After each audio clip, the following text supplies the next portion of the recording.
अभी fundamental and technical analysis पे हफीज भी इंशाल्लाह आपको गाइड कर देते हैं, तो वो भी इंशाल्लाह आपके लिए फायदेमंद साबित होगा। Thank you.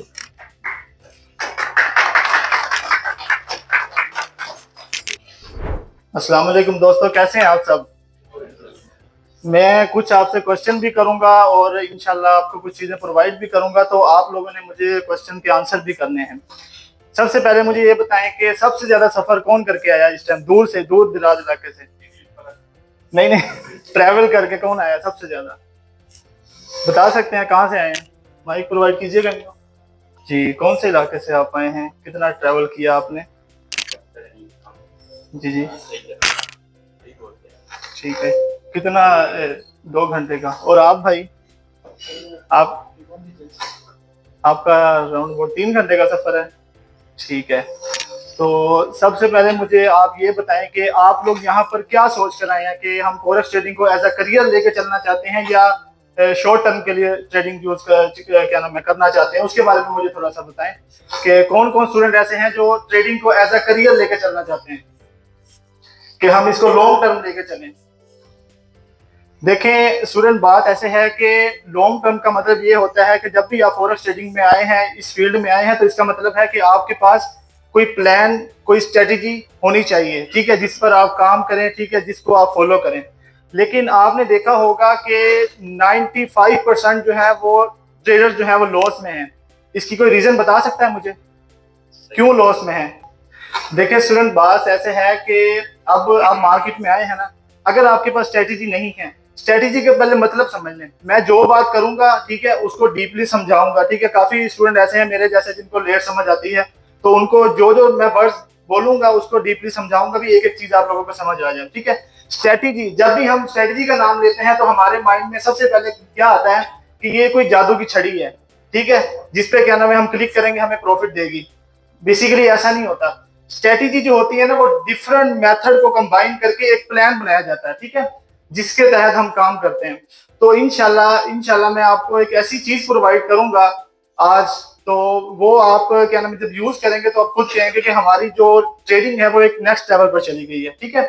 तो आप लोगों ने कहा कि हम इसको एज अ करियर लेके चलना चाहते हैं, ठीक है, आप लोगों ने कहा कि हम इसको एज अ करियर लेके चलना चाहते हैं। तो मुझे कोई बता सकता है फ्राइडे वाले दिन मार्केट क्लोज हुई है, जीबीपी यूएसडी में M15 के टाइम फ्रेम पे कौन सा ट्रेंड था? कोई बता सकता है? तो आप कैसे इसको एज अ करियर लेके चलना चाहते हैं?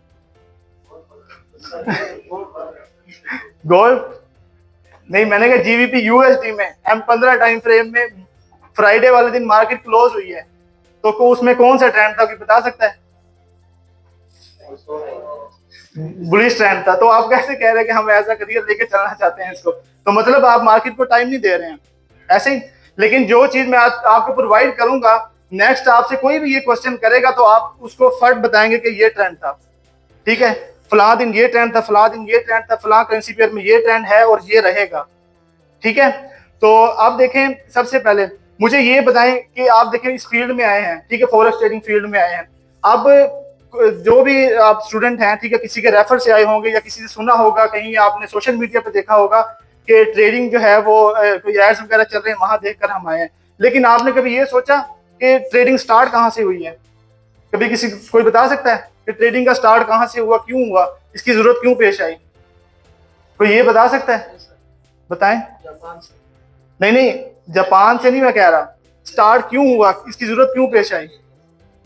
कैसे? मतलब हमने क्यों स्टार्ट किया? हाँ, हमने क्यों स्टार्ट किया ये? नहीं, आपने नहीं, मैं कह रहा ट्रेडिंग का स्टार्ट कहाँ से हुआ? सर फर्स्ट हमने यूट्यूब से सीखा, नहीं आप लोगों ने तो आप लर्निंग की बात कर रहे हैं, मैं फॉरेक्स ट्रेडिंग का आगाज कहाँ से हुआ ये पूछना चाह रहा हूँ आपसे। नहीं, वो आपकी बात तो ठीक है, सिस्टम से हुआ, इसकी जरूरत क्यों पेश आई, इसके बारे में बताएं मुझे।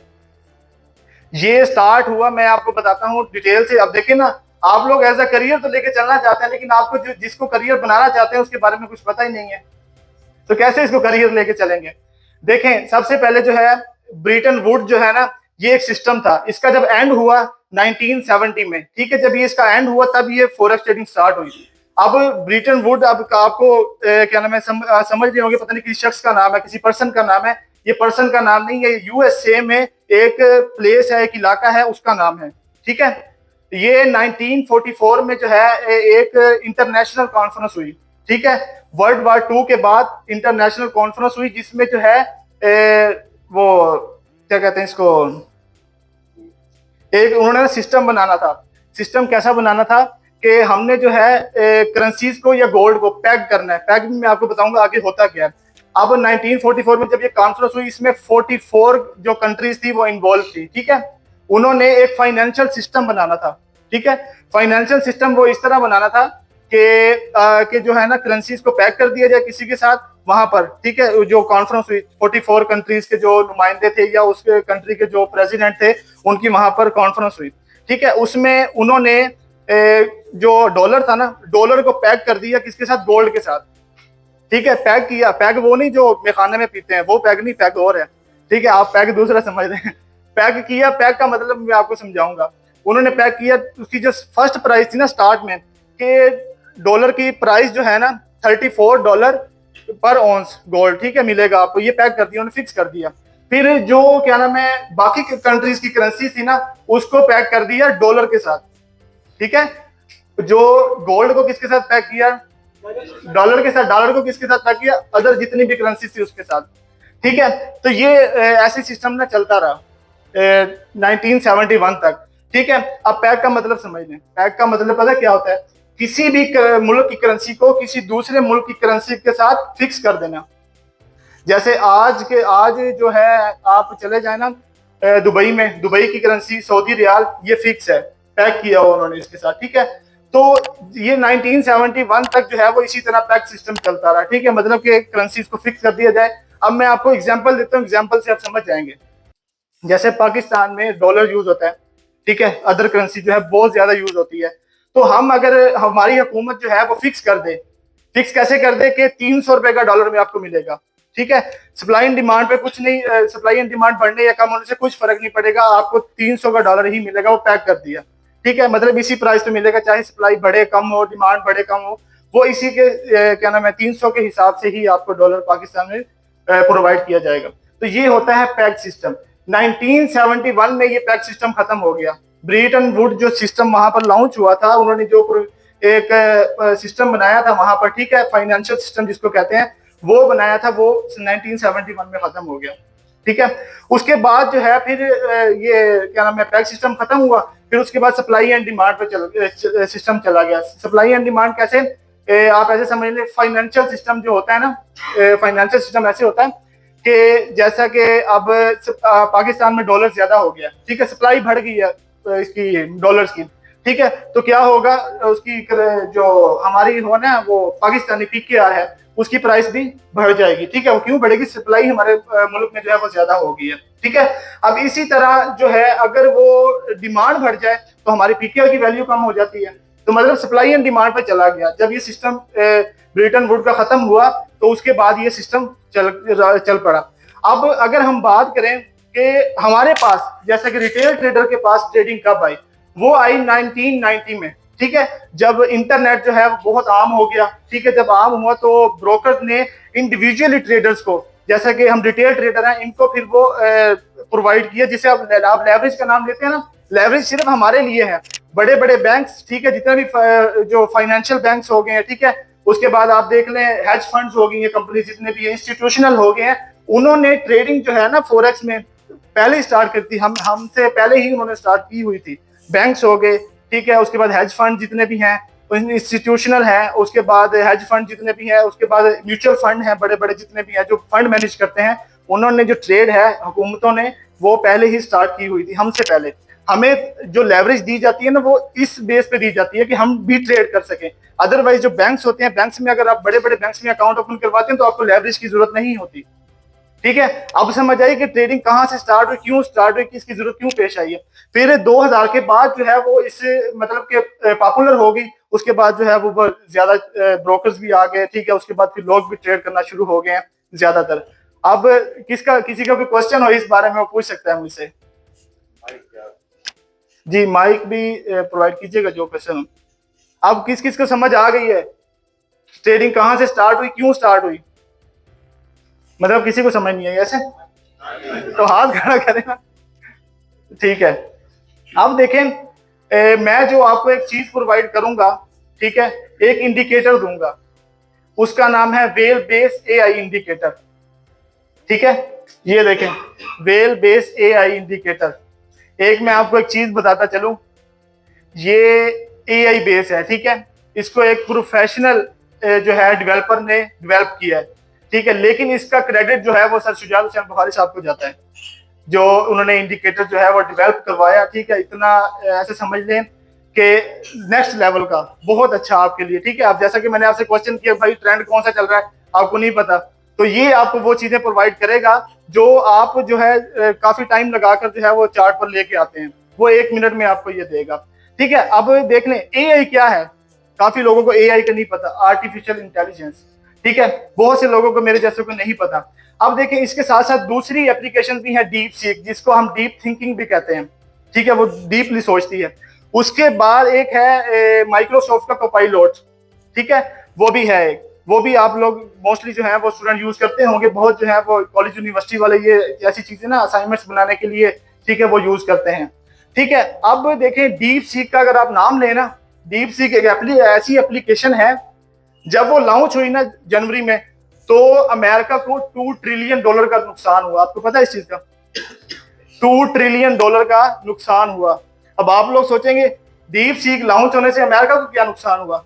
डीप सीक जो एप्लीकेशन है वो है चाइना की, और जो एआई है आर्टिफिशियल इंटेलिजेंस वो किनकी है? अमेरिका की।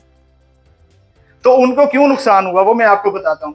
अभी देखें, जो अगर कोई भी सिस्टम है ना, आप देखें जितनी टेक्नोलॉजी हो गई है, किसी भी सिस्टम में जो है ना उसकी एआई की जरूरत पड़ती है, ठीक है। एआई अगर आपने अपने सिस्टम में लॉन्च करना है, ठीक है, सिस्टम में इंस्टॉल करना है, तो उसके लिए आपको चिप्स की जरूरत होती है। चिप्स खाने वाली नहीं, चिप जो होती है ना, चिपें जो होती हैं, उसको मैं ज्यादा क्वांटिटी में कौन सी चिप्स कहूंगा, ठीक है, वो चिप की जरूरत होती है। तो वो चिप सिर्फ प्रोवाइड करता है अमेरिका, ठीक है। अमेरिका के अलावा कोई भी कंट्री जो है वो डेवलप नहीं करती, नहीं बनाती, ठीक है। तो वो सिर्फ मिलती है अमेरिका से। अमेरिका ने जो है ना, चाइना को नीड थी चिप्स की कि हमें भी कोई, हम भी सिस्टम में अपना जो है वो इंस्टॉल करें, लेकिन आपको पता है अमेरिका और चाइना की लगती है अच्छी खासी। तो अमेरिका ने कहा, ट्रंप ने कहा कि हम चिप्स आपको प्रोवाइड नहीं करेंगे। उन्होंने साफ इनकार कर दिया कि हम जो है आप लोगों को चिप्स नहीं प्रोवाइड करेंगे, आप कोई इसका अल्टरनेटिव देखें। आपको पता है चाइना फिर चाइना है, ठीक है। उन्होंने फिर डीप सीक एप्लीकेशन जो है उस पर काम करना शुरू किया। ये लॉन्च तो हुई है जनवरी में, 2025 में जनवरी, लेकिन जो इसकी स्टार्ट हो गया था काम वो 2 साल पहले हो चुका था, ठीक है। अब इसके आने से नुकसान क्यों हुआ? अब आप लोग देख रहे होंगे ट्रेड्स वार चल रही है, टैरिफ वाला सिस्टम जो है वो चल रहा है, जिसकी वजह से मार्केट भी काफी पंप डंप हो रही है। टैरिफ का पता है किसी को? टैरिफ क्या चीज है वो भी बताता हूँ। टैरिफ वाला सिस्टम जो चल रहा है, ठीक है, ये क्यों चल रहा है? इसकी बुनियाद यही एप्लीकेशन है। अभी जो है ट्रेड वार चल रहा है ना, कंट्री टू कंट्री, इसकी जो बुनियाद है वो यहीं से स्टार्ट हुई है, डीप सीक एप्लीकेशन से। अब देखें डीप सीक एप्लीकेशन जो है वो चाइना ने क्रिएट की है, ठीक है। जब उन्होंने लॉन्च की 2025 जनवरी में, तो मैंने बताया $2 ट्रिलियन का नुकसान हुआ अमेरिका को। अमेरिका को क्यों नुकसान हुआ? अमेरिका की जो स्टॉक मार्केट थी तमाम जो है वो क्रैश कर चुकी थी। क्रैश क्यों की? क्योंकि एआई है, डीप सीक है, इनके स्टॉक्स होते हैं, ठीक है, स्टॉक होते हैं। तो वो लोग जो है ना, न्यू टेक्नोलॉजी है, इस बेस पे जो है मार्केट में इन्वेस्ट करते हैं पैसा। लोग, इन बड़े बड़े इन्वेस्टर जो हैं, फॉरेन इन्वेस्टर हो गए, बैंक्स हो गए, वो स्टॉक में इन्वेस्ट करते हैं कि भाई न्यू टेक्नोलॉजी है, पंप करेगी, इस वजह से हमारी जो है अमाउंट है वो डबल हो जाएगी, या 20% 30% हम अर्न कर लेंगे। लेकिन जब वो लॉन्च हुई डीप सीक, तो उसके बाद मार्केट वो क्रैश कर गई। क्यों? वहां पर जो है जितने भी बड़े बड़े इन्वेस्टर थे, उन्होंने जब डीप सीक देखी तो उन्होंने वहां पर इन्वेस्ट किया, वहां से इन्वेस्टमेंट अपनी निकाली, जो चाइना की स्टॉक मार्केट थी वहां पर जो है वो इन्वेस्ट कर दिया, ठीक है। अब देखें जब ये लॉन्च हुई, एशियन स्टॉक मार्केट तमाम क्रैश की।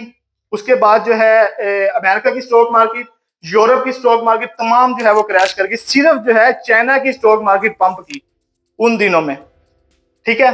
तो अब देखें जब वो लॉन्च हुआ, ठीक है, जब वो सिस्टम एक लॉन्च किया गया, तो उनमें फायदा क्या था? लोगों ने वहां से यहाँ से इन्वेस्टमेंट निकाल के एआई में से वहां क्यों इन्वेस्टमेंट की? कोई बता सकता है? अभी इतनी मैंने तकरीर कर दी है, तो कोई क्वेश्चन आंसर भी तो मैं करूँ ना साथ साथ, ताकि आप लोग देखो जाग रहे हैं, सो रहे हैं। तो मुझे ये बताएं कि जो है उन्होंने यहाँ से निकाल के वहां पर इन्वेस्टमेंट क्यों की? नहीं, डंप तो इन्वेस्टमेंट निकाली तब हुई ना। हाँ जी, एक तो क्वेश्चन ठीक है, लेकिन मैं करीब करीब पहुंच गए आप। तो बाकी किसी का कोई बता सकता है? फ्री तो एआई भी है।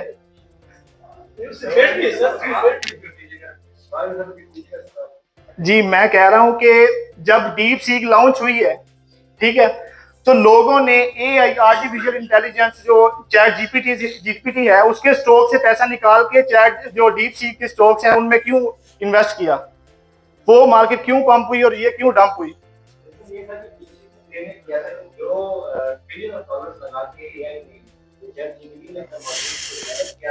उसके बदले में डीपसीक ने 160 मिलियन डॉलर्स की कॉस्ट पर ही अपने तमाम की वो ट्रेड कर लिया था। कॉस्ट इफेक्टिवनेस की वजह से डीपसीक ने जो है ना बहुत बड़ी कमाई। जी जी, बिल्कुल ठीक है, गुड क्वेश्चन। अब देखें, मैं आपको बताता हूँ। अभी देखें जो है डीप सीक से, जो डीप सीक में जो है इन्वेस्टमेंट आई है, वो वहां से क्यों आई है? जो एआई जब लॉन्च किया गया ना, उसकी जो क्रिएशन पे कॉस्ट आई थी वो थी $7 बिलियन। कितनी? $7 बिलियन।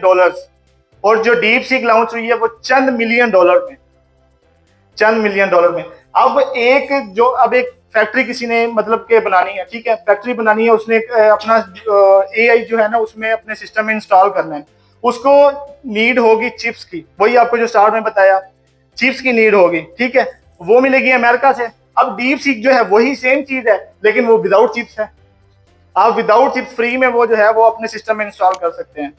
तो इस वजह से यहां से पैसा निकल के वहां पर आया, ठीक है। आप लोग को मैंने कहा टैरिफ वाले जो इशू चल रहे हैं वो क्यों चल रहे हैं? टैरिफ जो होता है ना वो इंपोर्ट एक्सपोर्ट पे होता है। टैरिफ बेसिकली है टैक्स होता है एक, ठीक है। अब देखिए, हम इंपोर्ट एक्सपोर्ट कर रहे हैं ना कंट्री टू कंट्री।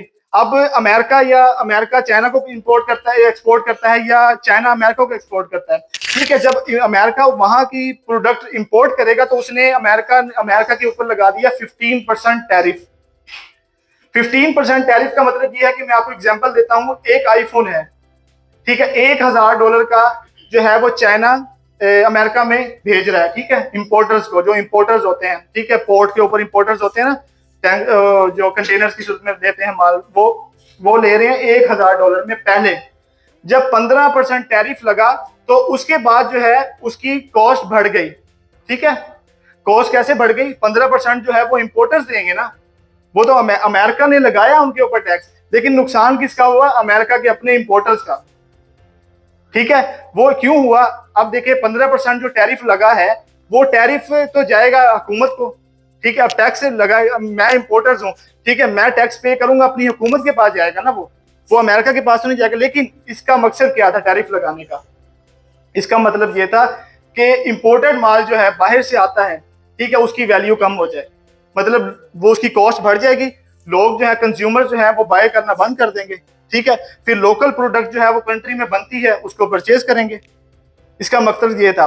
क्योंकि अब जो है मैं आपको रिपोर्ट दूं 2024 की, जो अमेरिका ने जो अपना सामान था, जो टेक्नोलॉजी थी जो चाइना में दी, ठीक है, वो उसकी जो प्राइस है वो आपको मैं बता देता हूँ कितनी जो है अभी तक एक साल के अंदर उन्होंने दी है, इंपोर्ट किया वहां पर, वो दिया $150 बिलियन, ठीक है, $150 बिलियन। जो चाइना ने अमेरिका में इंपोर्ट की है वो पता कितनी है? $500 बिलियन। मतलब के डबल से भी ज्यादा, ट्रिपल से भी ज्यादा जो है चाइना ने यहां पर इंपोर्ट किया। तो जब 15% उनको टैक्स लगा, टैरिफ लगा, तो उनको नुकसान ज्यादा हुआ, ठीक है।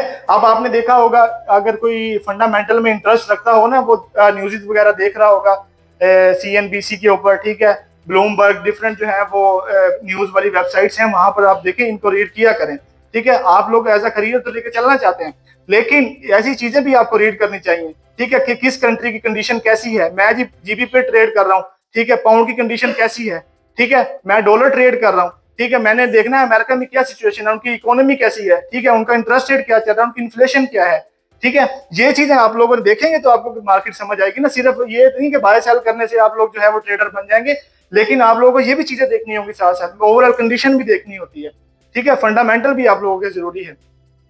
तो अभी आप लोगों ने देखा होगा कि कनाडा जो है ट्रंप उसको अपनी रियासत बनाना चाहता है। रियासत क्यों बनाना चाहता है? उसका बॉर्डर जो है वो अमेरिका के साथ लगता है, कनाडा का, ठीक है। अमेरिका की 50 रियासतें हैं, ठीक है। तो अमेरिका 51वीं रियासत जो है वो कनाडा को बनाना चाहता है। उसने इस क्या नाम है बनाने के लिए पता उन पे क्या किया? अमेरिका चाइना पे तो लगाया 15% टैरिफ, लेकिन उन्होंने जो है कनाडा के ऊपर 25% जो है वो टैरिफ लगाया, 25% टैरिफ। अब सोचें वो इतनी सी रियासत है कनाडा, इतना बड़ा मुल्क, चाइना से तो बहुत छोटा है ना, तो उन पे 15% लगाया तो उनका ये हाल है। जिनके ऊपर 25% लगाया होगा उनका क्या हाल होगा? तो जब कनाडा के जो प्रेसिडेंट हैं उन्होंने फिर ट्रंप को कहा कि आप ऐसा करें, हमारे ऊपर टैरिफ भले लगा दें, ठीक है, वो आपकी अपनी मर्जी है, लेकिन हम आपको रियासत नहीं बनाने देंगे ये, ठीक है, ये हमारा मुल्क अलग है, ठीक है। उन्होंने पता क्या किया? जो कनाडा के प्रेसिडेंट थे उन्होंने अपनी सारी फौज जो है फोर्स बॉर्डर पर ले आए कि इलीगल तरीके से जो भी अमेरिका में जाता है, ठीक है, वो यहाँ से अब नहीं जाएगा, ठीक है, लेकिन हम आपको जो है रियासत नहीं बनाने देंगे ये वाली। फिर इसी बेस पे जो है ट्रंप ने कहा कि मुझे ग्रीनलैंड चाहिए। ग्रीनलैंड जो है वो ऐसा समझ लें कि जजीरा है बहुत बड़ा, ठीक है, रेयर। वो कैसे? वहां पर तेल है, गैस है, बहुत से जो है वो धात ऐसी हैं जो कॉस्टली हैं, वो वहां पर हैं। वो सारा ऐसे समझ लें कि ग्रीनलैंड बर्फानी इलाका है, सारा बर्फ वाला ना, आइस वाला। तो अब वहां पर ट्रंप ने सिर्फ वो लेने के लिए, मैं आपको बताता हूँ क्या किया। उन्होंने 50 मुल्क जितने भी हैं ना, ये यूरोप की कंट्रीज जो है, नेटो फोर्स आपने नाम सुना होगा, ट्रंप ने खुद तैयार की है नेटो फोर्स, ठीक है, नेटो फोर्स आपने सुना होगा, तो वो उससे पंगा ले लिया। क्यों? जो ग्रीनलैंड है वो कहता है कि मैं मुझे चाहिए। ट्रंप ने कहा, उसने कहा कि मुझे ये ग्रीनलैंड चाहिए, मैंने यहाँ पर जो है वो काम वगैरह करवाना है, और जितना भी जो है यहाँ पर गैस है ये मुझे चाहिए, ठीक है। मैं यहाँ पर अपनी समझ लें कि वहां पर अपना होल्ड करना चाहता है ग्रीनलैंड के ऊपर। लेकिन मैं आपको बता दूं ग्रीनलैंड जो है वो इनका है, नेटो का, ठीक है, नेटो फोर्स का। अब नेटो फोर्स हालांकि खुद तैयार की है। नेटो फोर्स पता किस लिए होती है? दूसरी कंट्रीज जितनी भी है ना, जैसे मुस्लिम ममालिक हैं, उनकी हुकूमतें गिराने के लिए होती है नेटो फोर्स। वो जब भी कोई लड़ाई झगड़ा होता है ना कंट्री टू कंट्री, तो वो ट्रंप जो था वो नेटो फोर्स को भेजता था वहां पर, ठीक है। नेटो, अब वो खुद नेटो फोर्स से पंगा ले रहा है। अब नेटो फोर्स से पंगा लेने के लिए आप लोगों ने देखा होगा कि 3 जंगें बहुत फेमस थी। जब गोल्ड आपने देखा होगा 1900 से 1800 से यहाँ तक पहुंचा, ठीक है, जब 2400 तक आया तो ये जंगी सिलसिला चल रहा था। 3 जंगें जो थी बहुत फेमस चल रही थी। कौन सी? रशिया यूक्रेन वाली, ठीक है, चाइना ताइवान वाली, उसके बाद हमास और इसराइल वाली। ये आपने देखा होगा, ये बहुत इनकी बेस पर कोई कहीं भी कोई वार हो गया या कुछ भी हुआ, गोल्ड पंप। लेकिन उसने नेटो फोर्स से पंगा लेने के लिए कहा कि मैं यूरोप को अपने घुटनों में बिठाऊंगा। उसने क्या किया? रशिया से हाथ मिला लिया, प्यूटन से। ट्रंप ने कहा कि भाई मैं ये जंगबंदी बंद करने जा रहा हूँ, ठीक है, तो मैं जो है अमेरिका से रशिया से हाथ मिलाने जा रहा हूँ, ठीक है, जो भी इंपोर्ट एक्सपोर्ट होगी हम इसको बहाल कर देंगे, ठीक है। अब उसके बदले में नुकसान किसका हुआ? नुकसान हुआ यूरोप का। यूरोप का क्यों हुआ? जो थी यूएस एड जाती थी अमेरिका की तरफ से, ठीक है। अब यूएस एड पता क्या होती है? इमदाद होती है बेसिकली, लेकिन इसको मिस यूज किया जाता है। मिस यूज इसलिए किया जाता है कि 2 मुल्कों की जंग चल रही है ना, 2 कंट्रीज की। अब अमेरिका चाहता है कि एक कंट्री को सपोर्ट करूं, ठीक है, दूसरी कंट्री के अगेंस्ट होता है। वो क्या करता है? दूसरी कंट्री की जो है वो यूएस एड बंद कर देता है, मतलब कि इमदाद बंद कर दी, ठीक है। वो ऑलरेडी कितने हथियार यूज करेंगे दूसरी कंट्रीज के अगेंस्ट, ठीक है, वो इस कंट्री की हुकूमत या उस कंट्री की हुकूमत गिर जाएगी, ये जी विन कर जाएंगे। तो ये इसलिए यूएस एड यूज की जाती थी। अब देखिए जैसे एस्टेब्लिशमेंट है, डिफरेंट कंट्री की एस्टेब्लिशमेंट को भी यूएस एड दी जाती थी, क्योंकि जितनी यूएस एड आती थी पिछले 2025 में $50 बिलियन की जो है ट्रंप ने जो बाइडन की हुकूमत में $50 बिलियन की यूएस एड दी गई थी डिफरेंट कंट्रीज को, $50 बिलियन की। तो उन्होंने कहा, ट्रंप ने कहा कि हम अब जो है यूएस एड बंद कर रहे हैं, ठीक है, जितनी भी इमदाद है वो बंद कर रहे हैं, ठीक है। अब क्या होगा? जब इमदाद वगैरह बंद कर देंगे, यूरोप जो है वो खुद उसके घुटनों में आ जाएगा, जो उसका मेन पॉइंट है, ठीक है। तो अब इस ये चीजें बताने का मेरा मकसद पता क्या है कि आप लोग इसमें इंटरेस्ट लें। जब आप लोग इसमें इंटरेस्ट लेंगे तो आपको ये मार्केट समझ आएगी, ठीक है। लेकिन जो मैंने जैसा पहले भी बताया कि जो चीज मैं आपको बताने जा रहा हूं ना, वो आप लोग जब उसके यूज करेंगे तो इंशाल्लाह आपकी ट्रेडिंग जो है वो नेक्स्ट लेवल पर होगी, ठीक है। आप देखिए काफी स्टूडेंट ऐसे हैं जो क्या नाम है, बहुत जो एकेडमी के कोर्सेज वगैरह हैं, ठीक है, उन्होंने सब नहीं किए हुए। प्रो किस ने स्टूडेंट ने मेरे पास की हुई है, एडवांस प्रो आप लोगों ने। सप्लाई एंड डिमांड कौन कौन से स्टूडेंट हैं, आपने भी किए? थोड़ा नहीं ऊपर करें डर के देखें बात सुने। अब प्रैक्टिस किस किस लोगों ने की है वो बताएं। कोर्स तो किए हैं, प्रैक्टिस आप 3 जिन्होंने प्रैक्टिस की है, कोर्स सब ने किए हैं। फिर आप कैसे कहें कि हम 5% में आ जाएं? अब मैं आपको दिखाता हूं, स्लाइड ओपन कीजिएगा जी। देखें ये जो इंडिकेटर है ना, इसमें आपको बताऊंगा मैं इसके की फीचर्स जो हैं, ठीक है। अब सबसे पहले सप्लाई एंड डिमांड जोन्स। अब बहुत से स्टूडेंट ऐसे हैं जिन्होंने सप्लाई एंड डिमांड की है, बहुत से स्टूडेंट ऐसे हैं जिन्होंने सप्लाई एंड डिमांड नहीं की हुई, ठीक है। जिन्होंने की है उन्होंने मेरी तरह प्रैक्टिस कम की हुई है, ठीक है, और बाकियों ने नहीं की हुई, लेकिन उनको इस जो है इंडिकेटर की मदद से, ठीक है, समझ आ जाएगी कि सप्लाई एंड डिमांड मार्क का कैसे होता है, कहाँ से होता है, ठीक है। उसके बाद नेक्स्ट फीचर जो है वो ट्रेंड कंफर्मेशन। हम लॉस कहाँ पर करते हैं वो बता सकते हैं मुझे? सब कुछ आता है हमें, साइकोलॉजी भी ठीक है, लॉस कहाँ पर करते हैं? ट्रेंड कंफर्म नहीं होता हमें, ठीक है। M15 पे कुछ और नजर आ रहा होता है, M30 पे कुछ और नजर आ रहा होता है, H4D1 में कुछ और नजर आ रहा होता है, ठीक है। इस वजह से जो है हम लॉस करते हैं।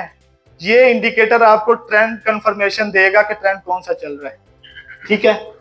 इसका थर्ड जो है वो की फीचर है मल्टी टाइम फ्रेम एनालिसिस, ठीक है। मल्टी टाइम फ्रेम एनालिसिस ऐसे है कि आप जो भी टाइम फ्रेम ओपन करेंगे वो आपको ये एनालिसिस करके देगा, ठीक है, जो भी टाइम फ्रेम ओपन करेंगे।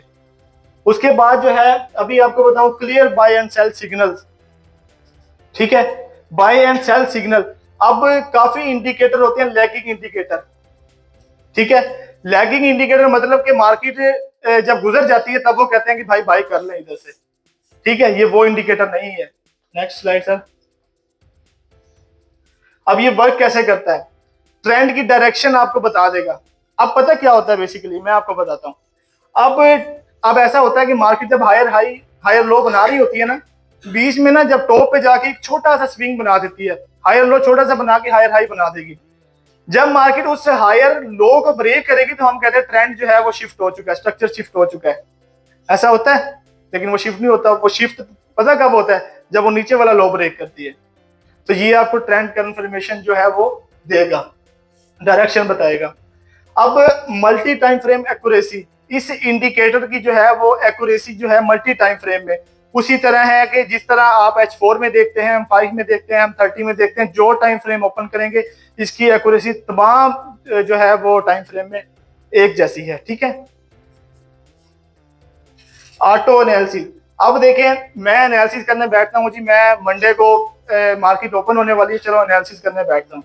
अब फ्राइडे को तो मैंने जो है मार्केट क्लोज करके सैटरडे संडे मार्केट को नहीं देखा, ठीक है, एनालिसिस वगैरह नहीं किया। जब मैं जाता हूँ मंडे वाले दिन एनालिसिस वगैरह करने, सबसे पहले मैं बड़ा टाइम फ्रेम ओपन करूंगा, ठीक है, उसके बाद छोटे टाइम फ्रेम में आऊंगा तो कंफ्यूज हो जाऊंगा कि भाई जो है बड़े जो H4 का टाइम फ्रेम है उसमें फला पैटर्न बन रहा है और M30 का टाइम फ्रेम है उसमें फला पैटर्न बन रहा है, M5 में जो है वो फला पैटर्न बन रहा है, तो मैं ट्रेड किस स्पेस पे करूं, ठीक है। ये आपको ऑटो एनालिसिस करके देगा।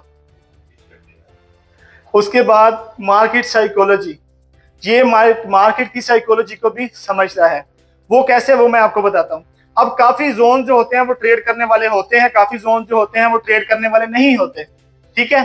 तो ये मार्केट की जो है वो जो पॉइंट होते हैं जिनको ट्रेड करना चाहिए, वो साइकोलॉजी को, मार्केट की डायरेक्शन को, मार्केट की मूवमेंट को समझ के कि करेक्टिव मूव है या इंपल्सिव मूव है, ये सारा कुछ समझ के जो है आपको मार्केट के एनालिसिस करके दे देगा, ठीक है। उसके बाद है डिसीजन।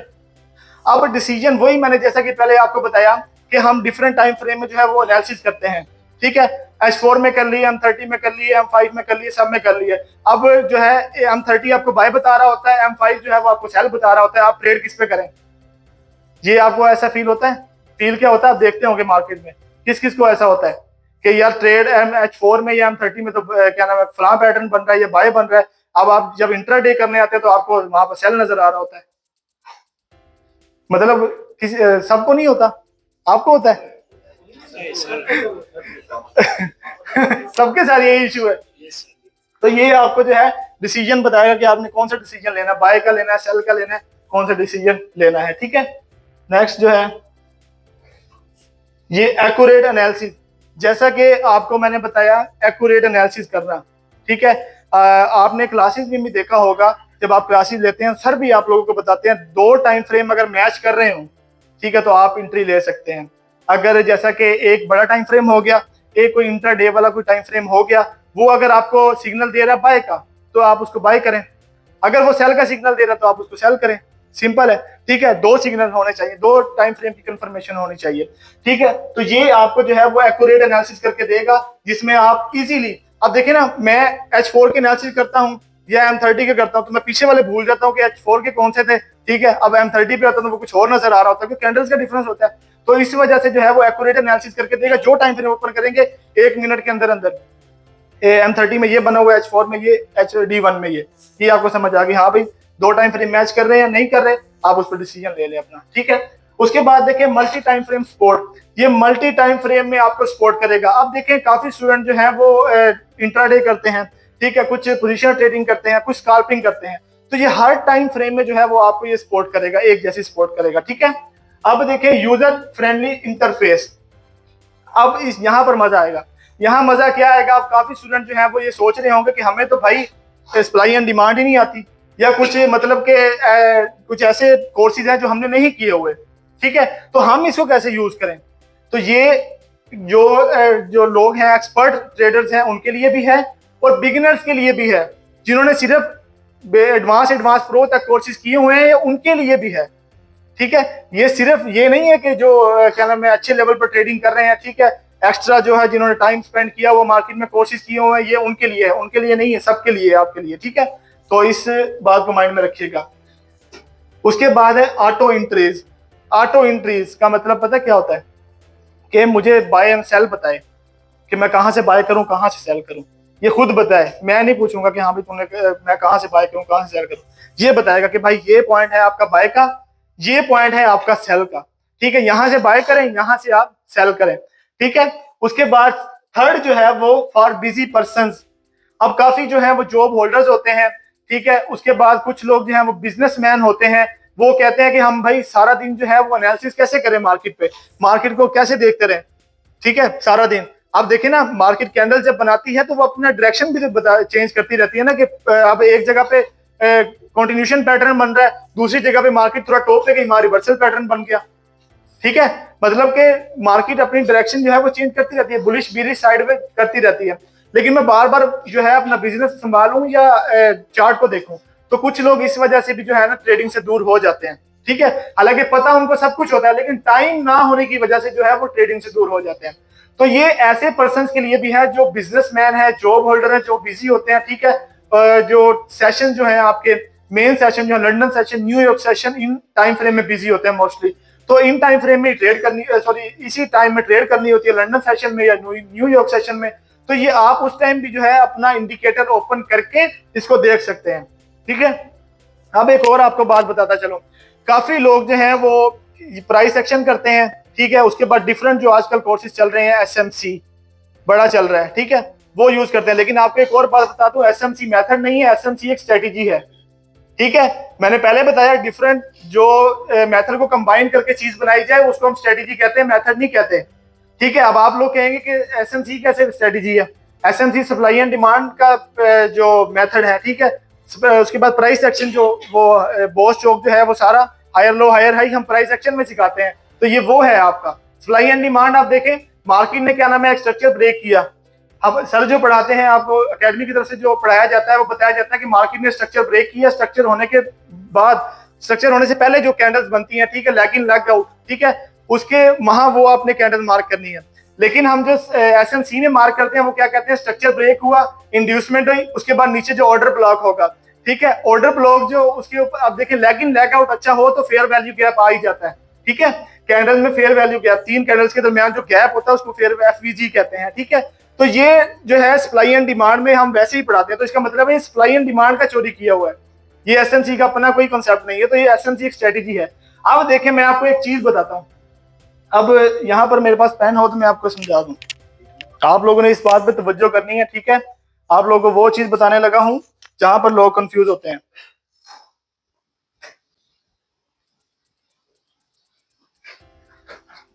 अब देखें ये चैनल बना हुआ है, ठीक है, चैनल बना हुआ है प्राइस एक्शन का, समझ रहे हैं। अब देखें जो एसएमसी वाला और प्राइस एक्शन जिसने मिक्स किया होगा वो क्या करेगा, ये ब्रेक हुआ स्ट्रक्चर नीचे पॉज हो गया, ये ब्रेक हुआ स्ट्रक्चर ये पॉज हो गया। अब मार्केट ने क्या किया, अपना ये हमारा प्राइस एक्शन वाले उसने ये अपना जो है चैनल ब्रेक किया, ब्रेक हो गया, ठीक है। अब एसएमसी वाले क्या करेंगे, चेंज ऑफ कैरेक्टर, चोक हो गया। लेकिन मोस्टली मैं आपको बताऊं बड़े टाइम फ्रेम में अगर आप जाए ना तो मार्केट एक चैनल में मूव कर रही होती है, ठीक है, higher low higher high lower low lower high बना रही होती है, ऐसे होता है। 80% मार्केट जो है यहां से रीटेस्ट करके बाय चली जाती है, होता है ऐसे। एसएमसी वाले तो यहाँ वेट में बैठे हैं कि ऑर्डर ब्लॉक तो इधर पड़ा हुआ है, समझ रहे हैं बात को। तो यहां पर आप लोग कंफ्यूज होते हैं, इसीलिए मैंने कहा जो लोग लॉस करते हैं ना उनके पास कोई स्ट्रेटेजी होती है ना कोई प्लान होता है ट्रेडिंग का, ठीक है, वो यहां पर कंफ्यूज हो जाते हैं। भाई चैनल में मार्केट मूव कर रही है, ठीक है, अब चैनल का हो गया ब्रेकआउट, ब्रेकआउट हुआ तो एसएमसी वालों का चेंज ऑफ कैरेक्टर हो गया, ठीक है। उसके बाद वो वेट करेंगे इधर ऑर्डर ब्लॉक का, इधर एफवीजी सॉरी आईडीएम देखेंगे, इंड्यूसमेंट देखेंगे, इधर जो है वो अपना ऑर्डर ब्लॉक देखेंगे।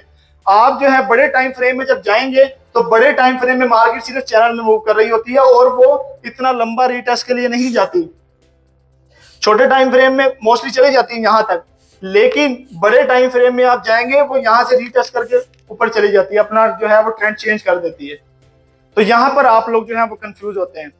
इसीलिए जो है इंडिकेटर आप लोगों को जो दिया जा रहा है वो आप लोगों को तमाम चीजें ये मार्क करके देगा, ठीक है। वो उसमें ये है कि अब इंडिकेटर आपको जब जोन दे रहा है, ठीक है, आपको ग्रुप्स में भी गाइड किया जा रहा है, वैसे भी बताया जा रहा है, फंडामेंटली तो वैसे ही जो है सर वीकली एनालिसिस में भी शेयर करते हैं, ठीक है।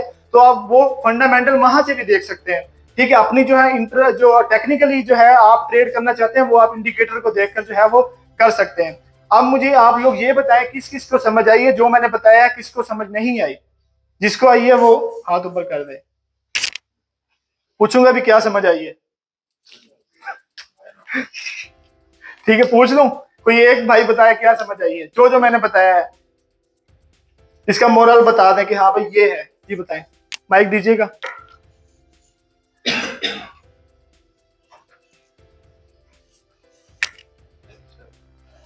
जी आपके जो इंडिकेटर है जी जी उसका बेसिक पर्पस ये है कि मैं एज अ ट्रेडर अगर एनालिसिस करता हूं लेट्स से 10 करता हूं जी जी मेरी जो पोजीशन करता है मैं तो साथ में इसकी पोजीशन जी लेकिन ये जो 8 10 फैक्टर सबका एनालिसिस करके एट द एंड जब आपको ये बताएगा कि सेल है तो वो कंफर्म सेल होगा, जी जी अगर वो बाय होगा, मैं एनालिसिस करूं मैं मेरा सेल गलत हो मेरा बाय करा, हकीकत बात है बिल्कुल।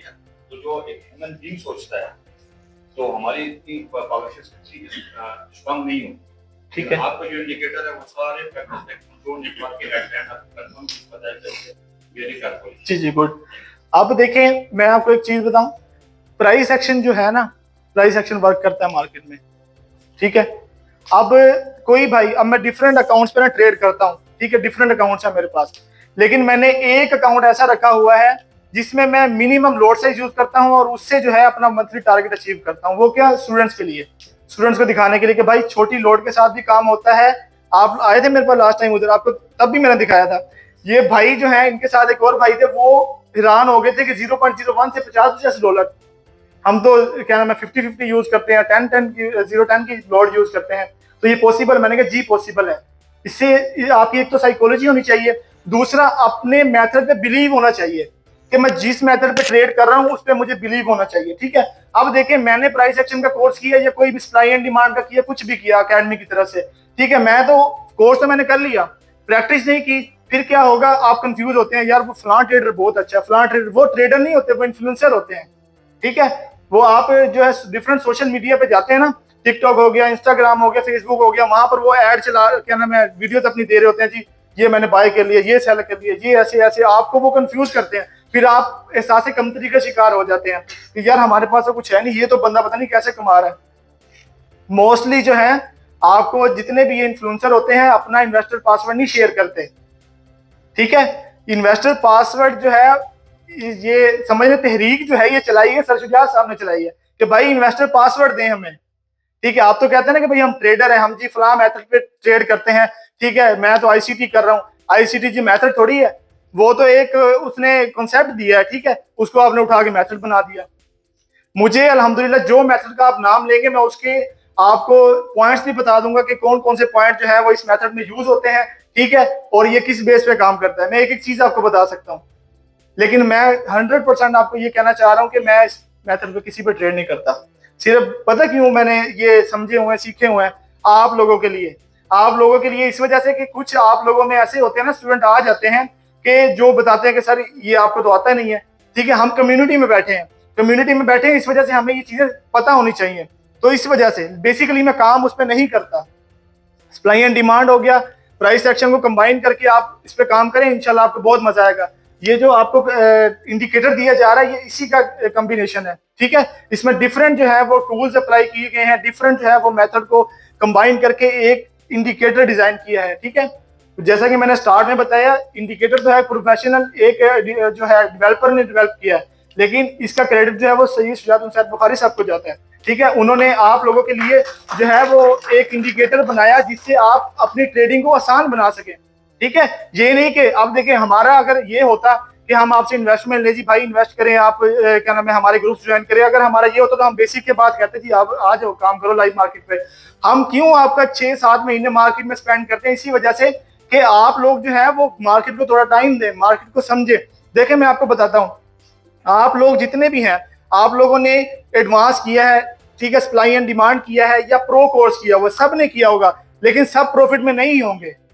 ठीक है, उसकी रीजन क्या है, उसकी रीजन यही है कि अपने मेथड पे आपको बिलीव नहीं है। ठीक है, आप लोगों ने जो सीखा है आपको उस पर ट्रस्ट नहीं है, आप लोग जो है वो एहसास कमतरी का शिकार है कि भाई हमारे पास कुछ नहीं है। मैं हकीकत बता रहा हूँ, आप लोगों के पास जो है वो बहुत से मेंटोर से ज्यादा आप लोगों के पास नॉलेज है। आप लोग जो बैठे हुए हैं हाल के अंदर, बहुत से मेंटोर्स ऐसे हैं जिनसे ज्यादा आपका नॉलेज है।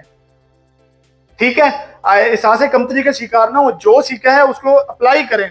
ठीक है, उसको अप्लाई करें, एसएलटीपी का लाजमी यूज करें। मैं आपको पर्सनल एक्सपीरियंस देता हूँ, 3 चीजें जो है वो ट्रेडिंग में आपने मिस नहीं करनी। ठीक है, सबसे पहले जो है लोड साइज अपनी मैनेज रखें, एक लोड साइज। आप देखें ना, काफी लोग जो है जब हम उनको प्लान देते हैं ना कि भाई आपने ये प्लान है, इसको आपने अप्लाई करना है चार्ट पर, इसी को फॉलो करना है, वो भाई साहब पता क्या करेंगे, पहले 2-3 दिन 0.01 से ट्रेड करेंगे, जैसे हो जाएगा अगले दिन 0.5 लगा देंगे।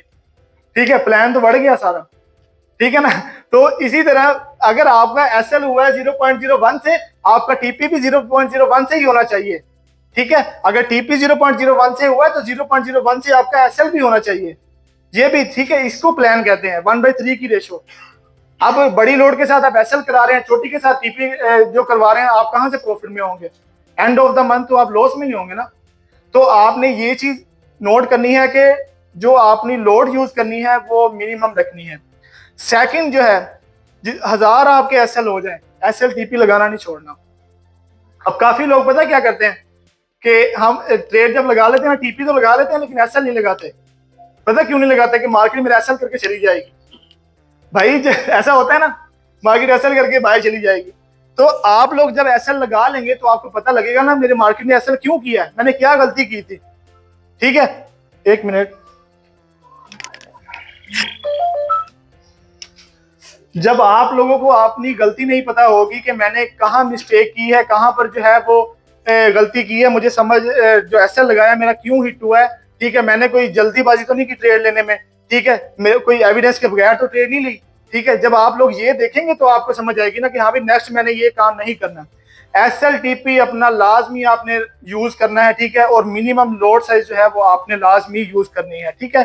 देखें कोई भी मेथड है ना, हर मेथड का जो है वो SL भी होता है, TP भी होता है, ठीक है। कुछ मेथड ऐसे होते हैं जिनका SL जो है वो अगर ट्रेड करना है, अब देखें हमें मार्किंग नहीं करनी आती, हम कहते हैं कि मेथड जो क्या नाम है काम नहीं करता। अब प्राइस एक्शन में हकीकत बता रहा हूं, आप लोगों को सही मार्किंग सिर्फ करना आ जाए ना, चैनल जो है वो ड्रॉ करना आ जाए, ट्रेंड लाइन जो है वो सही डायरेक्शन में ड्रॉ करने आ जाए, तो आप प्रॉफिटेबल बन सकते हैं। हम कोर्सेज वगैरह क्यों करते हैं इस मार्केट में, ये बता सकते हैं? हम कोर्सेज इसी वजह से करते हैं कि हम प्रॉफिटेबल ट्रेडर बन जाए, इसी वजह से करते हैं ना। जब आपको वो प्रॉफिट एक ट्रेंड लाइन दे रही है, ठीक है, एक चैनल आपको वो प्रॉफिट दे रहा है, तो आपको इधर उधर जाने की क्या जरूरत है, ठीक है। जब आप लोग एक मेथड पे सिंपली काम करेंगे तो ही आप लोगों को समझ आएगी। बाकी इंशाल्लाह जो मैं इंडिकेटर अब देने जा रहा हूँ, ठीक है, इसकी मैं आपको सेटिंग वगैरह समझाता हूँ, ठीक है। आप लोगों की समझ नहीं, ये गिफ्ट है, वो कहते हैं ना पैसे हलाल हो जाएंगे, आप जो इतना सफर करके आए ना, ये पैसे हलाल होके जाएंगे आपके, ठीक है। तो आप लोग इंशाल्लाह इसको मैं अप्रूवल भी दे दूंगा, ठीक है, 15 दिन की, वो आप देखिएगा, इसको चार्ट पे अप्लाई करके इस पे जो है वो ट्रेड कीजिएगा, इंशाल्लाह आपकी जो ट्रेडिंग है वो नेक्स्ट लेवल पे जाएगी, ठीक है।